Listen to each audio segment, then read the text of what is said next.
Hi ಎಲ್ಲರಿಗೂ ನಮಸ್ಕಾರ. Welcome to Malenadu ಸವಿರುಚಿ. ಇವತ್ತು ತುಂಬಾ ರುಚಿಕರವಾಗಿರುವಂತಹ ಹಾಗೆ ಈ ಬಿಸಿಲಿಗೆ ಏನಾದರೂ ತಂಪಾಗಿ ಊಟ ಮಾಡಬೇಕು ಅಂತ ಅನಿಸಿದ್ರೆ ಈ ಥರ ಮಾವಿನ ಕಸ್ತರಿಂದ ಒಂದ್ಸರಿ ತಂಬುಳಿನ ಮಾಡಿಕೊಂಡು ಊಟ ಮಾಡಿ. ತುಂಬ ಸಖತ್ತಾಗಿರುತ್ತೆ. ಮೊದಲನೇದಾಗಿ ಎಳೆತಾಗಿರುವಂತಹ ಮಾವಿನ ಕಸ್ತರನ್ನ ತಗೊಂಡಿದ್ದೀನಿ. ತುಂಬ ಎಳೆತಾಗಿರಬೇಕು, ಸಖತ್ತಾಗಿರುತ್ತೆ. ಎಳೆತಾಗಿದ್ರೆ ಮಾವಿನ ಕಸ್ತರು ತುಂಬಾ ಬಂದಿತ್ತು ಈ ಸರಿ. ಹಾಗಾಗಿ ಈ ಥರ ಎಳೆತಾಗಿರುವಂತಹ ಮಾವಿನ ಕಸ್ತರನ್ನ ಕೊಯ್ದು ಇಟ್ಕೋತಾ ಇದ್ದೀನಿ. ನೋಡಿ, ಈ ರೀತಿಯಾಗಿ ಸುಮಾರು 2 ಗೊಂಚಲಾಗುವಷ್ಟು ಮಾವಿನ ಕಸರನ್ನ ತಗೊಂಡಿದ್ದೀನಿ. ಅದನ್ನ ತಂದು ಚೆನ್ನಾಗಿ ತೊಳ್ಕೊಬೇಕು. ಒಂದು 2 ರಿಂದ 3 ಸರಿ ಚೆನ್ನಾಗಿ ತೊಳ್ಕೊಬೇಕಾಗತ್ತೆ. ಈ ಥರ ಸ್ವಲ್ಪ ಉಪ್ಪು ಹಾಕಿ ತೊಳ್ಕೊಂಡ್ರೆ ಅದರೊಳಗಡೆ ಇರುವಂತಹ ಹುಳಗಳೆಲ್ಲ ಏನಾದರೂ ಇದ್ದರೆ ಹೋಗಿಬಿಡುತ್ತೆ. ಹಾಗಾಗಿ ಒಂದು ಸ್ವಲ್ಪ ಉಪ್ಪನ್ನು ಹಾಕಿ ಈ ರೀತಿಯಾಗಿ ತೊಳ್ಕೊತಾ ಇದ್ದೀನಿ. ತೊಳೆದು ಆದಮೇಲೆ ಅದನ್ನ ಚೆನ್ನಾಗಿ ಸೋಸ್ಕೋಬೇಕು. ನೀರು ಪೂರ್ತಿಯಾಗಿ ಹೋಗೋ ಥರ ಈ ರೀತಿಯಾಗಿ ಸೋಸಿ ಇಟ್ಕೊತಾ ಇದ್ದೀನಿ. ನೀರೆಲ್ಲ ತೆಗೆದು ಆದಮೇಲೆ ಅದನ್ನ ಈ ರೀತಿಯಾಗಿ ಬಿಡಿಸ್ಕೋಬೇಕು.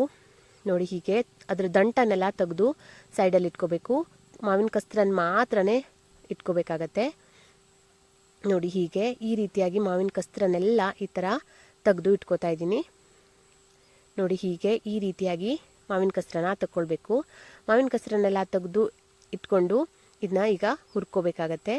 ಒಂದು ಬಾಣಲಿನಲ್ಲಿ 2 ಸ್ಪೂನ್ ಆಗುವಷ್ಟು ಎಣ್ಣೆನ ಹಾಕಿ ಚೆನ್ನಾಗಿ ತೆಗೆದಿಟ್ಕೊಂಡಿರುವಂತಹ ಮಾವಿನ ಕಸ್ತರನ್ನ ಹಾಕೊಳ್ತಾ ಇದ್ದೀನಿ. ನೋಡಿ, ಈ ರೀತಿಯಾಗಿ ತೆಗೆದು ಇಟ್ಕೋಬೇಕಾಗತ್ತೆ. ಮಾವಿನ ಕಸ್ತರ ಹಾಕಿದ ಮೇಲೆ ಸ್ವಲ್ಪ ಹುರ್ಕೋಬೇಕು.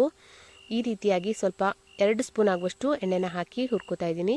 ಹಾಗೆ ಖಾರಕ್ಕೆ ಎಷ್ಟು ಬೇಕು ಅಂತ ನೋಡಿಕೊಂಡು ಚೂರು ಮೆಣಸನ್ನು ಹಾಕಿ ಹುರ್ಕೋಬೇಕಾಗತ್ತೆ.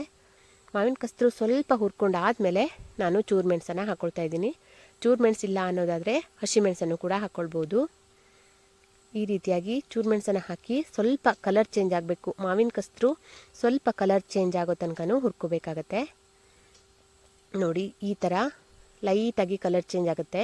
ಇಷ್ಟಾದರೆ ಸಾಕು. ಇದೀಗ ಪೂರ್ತಿಯಾಗಿ ತಣ್ಣಗಾಗೋದಕ್ಕೆ ಬಿಡ್ತಾ ಇದ್ದೀನಿ.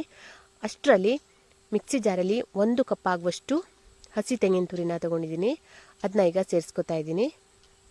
1 ಕಪ್ ಆಗುವಷ್ಟು ಹಸಿ ತೆಂಗಿನ ತುರಿ, ಒಂದು ಸ್ವಲ್ಪ ಸಣ್ಣ ತುಂಡಾಗುವಷ್ಟು ಹುಣಸೆಹಣ್ಣನ್ನು ತೊಗೊಂಡಿದ್ದೀನಿ. ಅದನ್ನು ಕೂಡ ಸೇರಿಸ್ಕೊತಾ ಇದ್ದೀನಿ.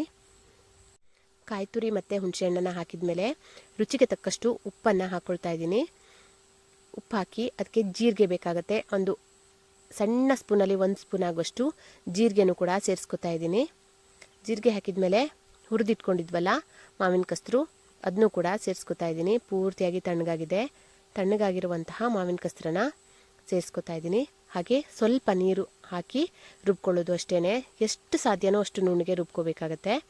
ನಾವು ಗೊಜ್ಜಿಗೆಲ್ಲ ಯಾವ ರೀತಿಯಾಗಿ ರುಬ್ಕೋತೀವಲ್ಲ ತಂಬುಳಿ ಮಾಡ್ಕೊಳ್ಳೋದಕ್ಕೆ, ಆ ರೀತಿಯಾಗಿ ಸ್ವಲ್ಪ ನೀರನ್ನು ಹಾಕಿ ಇದನ್ನ ರುಬ್ಕೋಬೇಕು.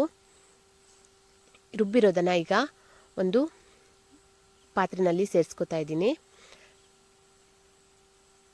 ಈಗ ಇದಕ್ಕೆ ಗೊಜ್ಜಿಗೆ ಎಷ್ಟು ಬೇಕು ಅಂತ ನೋಡಿಕೊಂಡು ನೀರನ್ನು ಹಾಕ್ಕೊಳ್ಬೇಕಾಗತ್ತೆ. ಚೆನ್ನಾಗಿ ನೋಡಿ ನುಣ್ಣಗೆ ರುಬ್ಕೊಂಡು ಬಂದಿದ್ದೀನಿ. ಇದನ್ನ ಈಗ ಒಂದು ಪಾತ್ರೆಯಲ್ಲಿ ಸೇರಿಸ್ಕೊತಾ ಇದ್ದೀನಿ. ಅದಕ್ಕೆ ಸ್ವಲ್ಪ ನೀರನ್ನು ಹಾಕಿ ಚೆನ್ನಾಗಿ ಒಂದ್ಸರಿ ಮಿಕ್ಸ್ ಮಾಡ್ಕೋಬೇಕು. ನೋಡಿ, ಈ ರೀತಿಯಾಗಿ ಚೆನ್ನಾಗಿ ಒಂದ್ಸರಿ ಮಿಕ್ಸ್ ಮಾಡಿಕೊಂಡು ಇದನ್ನ ಇಟ್ಕೊಳ್ಳೋದು ಆಯಿತು. ಇಷ್ಟೇ, ತುಂಬ ಸಿಂಪಲ್ ಮಾಡ್ಕೊಳ್ಳೋದು. ಜಾಸ್ತಿ ಇಂಗ್ರೀಡಿಯೆಂಟ್ಸ್ ಏನು ಬೇಕಾಗೋದಿಲ್ಲ. ಈಗ ಒಗ್ಗರಣೆಗೆ 2 ಸ್ಪೂನ್ ಆಗುವಷ್ಟು ಎಣ್ಣೆನ ಹಾಕಿ ಸಾಸಿವೆ, ಜಜ್ಜಿಟ್ಕೊಂಡಿರುವಂತಹ ಬೆಳ್ಳುಳ್ಳಿ, ಕರಿಬೇವು, ಒಣಮೆಣಸು ಹಾಗೆ ಇಂಗನ ಹಾಕಿ ಒಗ್ಗರಣೆ ಕೊಟ್ಕೋತಾ ಇದ್ದೀನಿ. ಬೆಳ್ಳುಳ್ಳಿ ಸ್ವಲ್ಪ ಜಾಸ್ತಿನೇ ಹಾಕ್ಕೊಂಡ್ರೆ ಚೆನ್ನಾಗಿರುತ್ತೆ. ಈಗ ಎಲ್ಲನೂ ಕೂಡ ಹಾಕಿ ಸ್ವಲ್ಪ ಕೆಂಪಾಗೋ ತನಕನೂ ಹುರ್ಕೋಬೇಕು. ಹಾಗೆ ಸ್ವಲ್ಪ ಇಂಗನೂ ಕೂಡ ಸೇರಿಸ್ಕೊತಾ ಇದ್ದೀನಿ.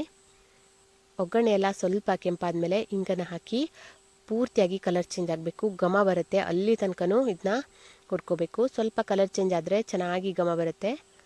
ನೋಡಿ, ಇದಾಗಿದೆ. ಈಗ ಇದನ್ನ ಮಾವಿನ ಕಸ್ತರಿನ ತಂಬುಳಿಗೆ ಸೇರಿಸ್ಕೊತಾ ಇದ್ದೀನಿ. ಈ ರೀತಿಯಾಗಿ ಹಾಕಿ ಚೆನ್ನಾಗಿ ಒಂದ್ಸರಿ ಮಿಕ್ಸ್ ಮಾಡಿಕೊಂಡ್ರೆ ತುಂಬ ರುಚಿಯಾಗಿರುವಂತಹ ಮಾವಿನ ಕಸ್ತರಿನ ತಂಬುಳಿ ರೆಡಿಯಾಗುತ್ತೆ. ಇದು ತುಂಬ ರುಚಿಯಾಗಿರುತ್ತೆ. ಸೇಮ್ ಮಾವಿನಕಾಯಿ ತಂಬುಳಿ ತಿನ್ನೋ ಥರನೇ ಅನಿಸುತ್ತೆ. ಸ್ವಲ್ಪ ಹುಳಿ ಕಡಿಮೆ ಇರುತ್ತೆ ಅಷ್ಟೇ. ತುಂಬಾ ರುಚಿಕರವಾಗಿರುವಂತಹ ಮಾವಿನ ಕಸ್ತರಿ ತಂಬುಳಿ ರೆಡಿ ಆಯಿತು. ಈ ಥರ ನೀವು ಕೂಡ ಒಂದ್ಸರಿ ಟ್ರೈ ಮಾಡಿ ಹೇಗಿತ್ತು ಅಂತ ನನಗೆ ಕಮೆಂಟ್ ಮಾಡಿ ತಿಳಿಸಿ. ಮುಂದಿನ ವಿಡಿಯೋದಲ್ಲಿ ಮತ್ತೆ ಸಿಗ್ತೀನಿ. Thank you.